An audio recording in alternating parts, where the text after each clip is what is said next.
Can you eat fruit on a macrobiotic diet? This was a question that I was asked really recently on one of my other videos, and I wanted to make a video today talking about this and explaining why and why not you might be eating fruit on a macrobiotic diet. Hi, my name is Leah. I'm a yoga teacher. I'm passionate about health and well-being, and I also specialize in macrobiotics. So can you eat fruit on a macrobiotic diet? Well, the answer is yes and sometimes no. It really depends, because macrobiotics is based on the principles of yin and yang and understanding your condition. So if you're on a macrobiotic healing diet, there's a good chance that you wouldn't be encouraged to eat fruit. However, most of us start macrobiotics not necessarily thinking about the full strict macrobiotic approach. However, some of us do.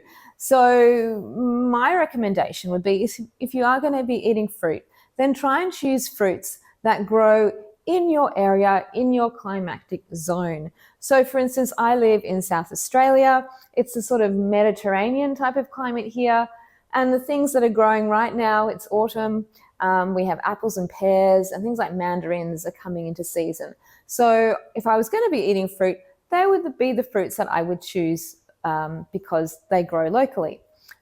Whereas if I was going to say go and buy bananas and mangoes and other things that aren't grown in this area, it would be best to avoid those. So if you're living in a tropical area, for instance, where there is this abundance of amazing tropical fruits, yes, definitely partake, but just limit your intake and there's a few reasons why. So fruits are considered to be quite yin in qualities. Now, they are the fruit of the tree, so they're the sort of expanded, mostly expanded qualities that they have, and they are also generally quite sweet. And the sweet taste is a very yin aspect of taste, as opposed to salty, which is more yang. Do you see what I mean? So yin yang, salty, sweet. So we don't want to overindulge in sweet foods, especially if we're trying to maintain balance and healing in our bodies.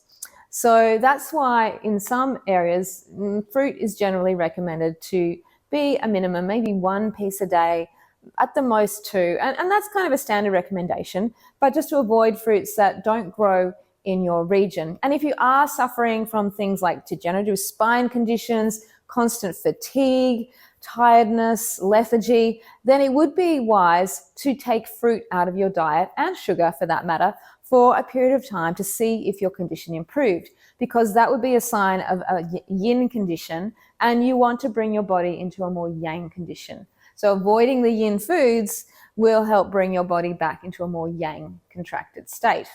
So I hope that makes a little bit of sense. So fruit should only make up a small part of our diet. It only makes up a small part of my diet. I may only eat 1 piece or half a piece of fruit a day.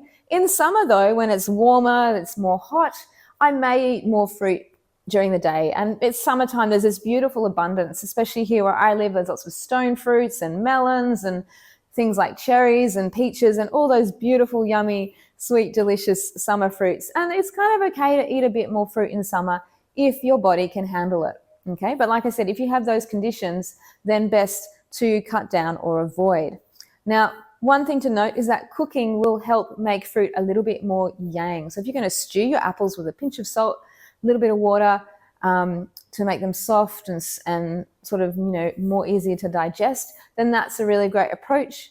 Making crumbles and pies and things like that is also a great way to consume fruit on a semi-regular basis. And just thinking about when you're making like a cake or a pie or a crumble, that you're going to be sharing it, hopefully, excuse me, with your family, with your friends. And it's not something you're just going to eat all on your own. So you're spreading that beautiful deliciousness and beautiful love with others in your circle.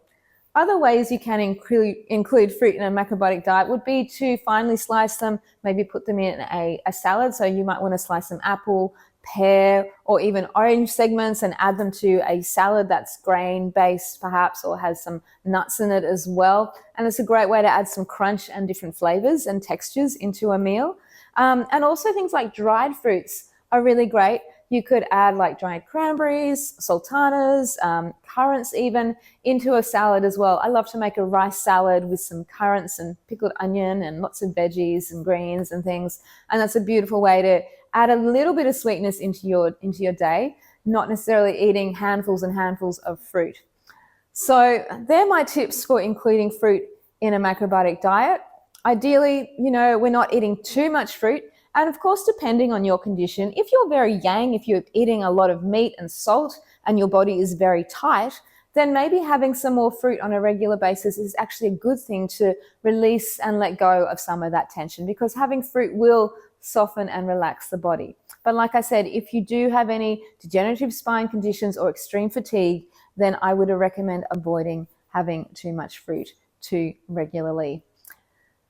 Okay, if you have any questions about anything I've shared, I'd love to have a discussion, a conversation about it. Leave a comment, because I'm sure there's other things you might think of asking on this topic. And there might be other things that I think of sharing down the track too. So stay tuned, hit subscribe so you get more of my videos. And if you enjoyed this, perhaps consider sharing it with someone you know, or sharing this channel with someone you know as well, to spread the love that way. All right, thank you for watching. I wish you all the best, and I'll see you again soon.